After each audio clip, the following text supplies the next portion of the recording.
आज हम लोग केमिस्ट्री में ओजोन की केमिकल प्रॉपर्टीज़ पढ़ेंगे। रासायनिक गुण ओजोन के। सबसे पहला उसमें है ताप का प्रभाव। जब ओजोन को 250 डिग्री सेंटीग्रेड टेम्परेचर पे हीट करते हैं तो ओजोन ऑक्सीजन में कन्वर्ट हो जाती है और 68 किलो कैलोरी एनर्जी भी रिलीज़ होती है, अर्थात यह अभिक्रिया ऊष्माक्षेपी होती है।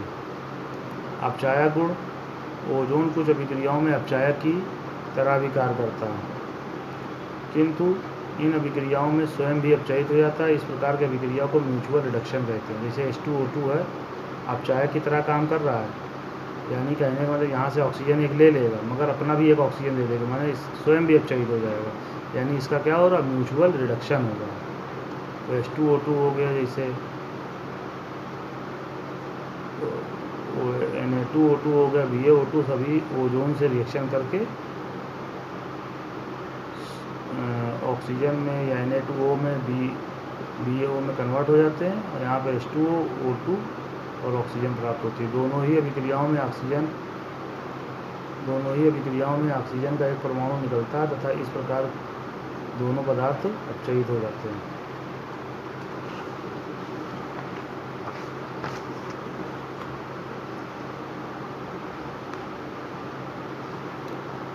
इसके ऑक्सीकारक गुण ओजोन एक प्रबल ऑक्सीकारक है क्योंकि अपघटित होकर नवजात ऑक्सीजन देती है। O3 एक नवजात ऑक्सीजन दे रही है। यही ऑक्सीजन जो है किसी पदार्थ को ऑक्सीकृत कर सकती है। ओजोन की प्रमुख ऑक्सीकारक अभिक्रियाएं निम्न हैं। सबसे पहला ऑक्सीकरण देखें, KI का ऑक्सीकरण।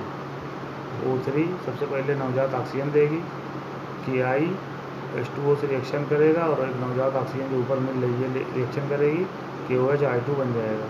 O से O कैंसिल कर देंगे, दोनों इक्वेशनों को ऐड करें तो हमें ये फाइनल इक्वेशन बन जाएगी। इस तरीके से KI को जो है ये ओजोन I2 में ऑक्सीकृत कर देती है। इसी तरह PBS का ऑक्सीकरण है, इसमें O3 O2 और O देगी और जो PBS होता है 4 O से रिएक्शन करके PbSO4 का मल्टीप्लाई करेंगे इसमें, क्योंकि यहाँ नीचे 4 O की जरूरत पड़ रही है, दे एक ही हो रहा है तो O से O कैंसिल हो गया, बाकी जोड़ें तो ये फाइनल इक्वेशन बन जाएगी।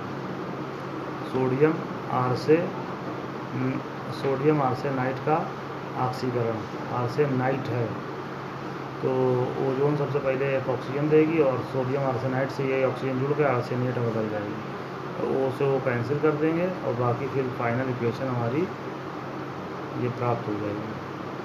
इसी प्रकार ZNS तथा COS की अभिक्रिया होती है। अब आएगा H2S का ऑक्सीकरण।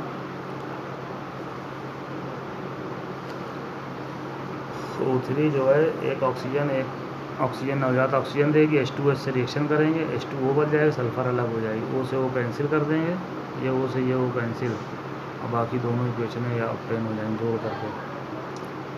सिल्वर का ऑक्सीकरण O3 नवजात ऑक्सीजन देगी और 2Ag नवजात ऑक्सीजन से रिएक्शन करके Ag2O बनाएगा, O से O कैंसिल हो जाएगा और ये इस टाइप से प्राप्त हो जाएगी। इसी प्रकार Hg की अभिक्रिया O3 O2 से रिएक्शन करके एक नवजात ऑक्सीजन देगी और K4 FeCN6 है, H2O से रिएक्शन करेगा, ये ऑक्सीजन जुड़ जाएगी, K3 FeCN6 KOH बन जाएगा, यानी पोटेशियम फेरोसाइनाइड पोटेशियम फेरिसाइनाइड में बदल जाएगा, ऑक्सीकृत हो जाएगा। तो फाइनल इक्वेशन हमको ये प्राप्त हो जाएगी। सल्फर डाइऑक्साइड का ऑक्सीकरण, इस अभिक्रिया में ऑक्सीजन मुक्त नहीं होती है। सल्फर डाइऑक्साइड O3 से रिएक्शन करके सल्फर ट्राइऑक्साइड हो जाएगा, फेरस सल्फेट फेरिक में कन्वर्ट हो जाएगा। बिल्कुल सर्जन तरीका वही है, O एक O देगा, FeSO4 H2SO4 से रिएक्शन करके Fe2SO4 का होल ट्राइड बदल जाएगा, O से O कैंसिल कर देंगे, फिर दोनों इक्वेशनों को जोड़कर ये फाइनल इक्वेशन बन जाएगी।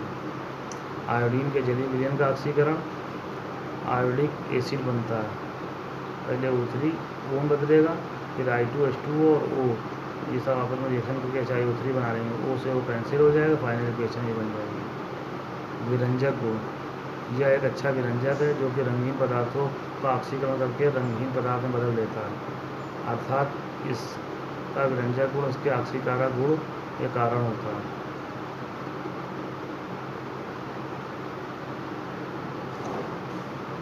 और नवजात ऑक्सीजन देगा, नवजात ऑक्सीजन रंगीन पदार्थ रिएक्शन करके कलरलेस बदल देगा। इसके बाद आते हैं इसके उपयोग।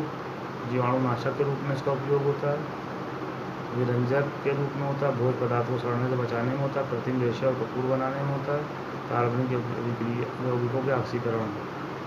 एक अभिक्रिया और है सल्फ़र का ऑक्सीकरण। सल्फ़र जो है H2SO4 में बदल जाती है। रिएक्शन करने का तरीका पहले तरीके रहेगा।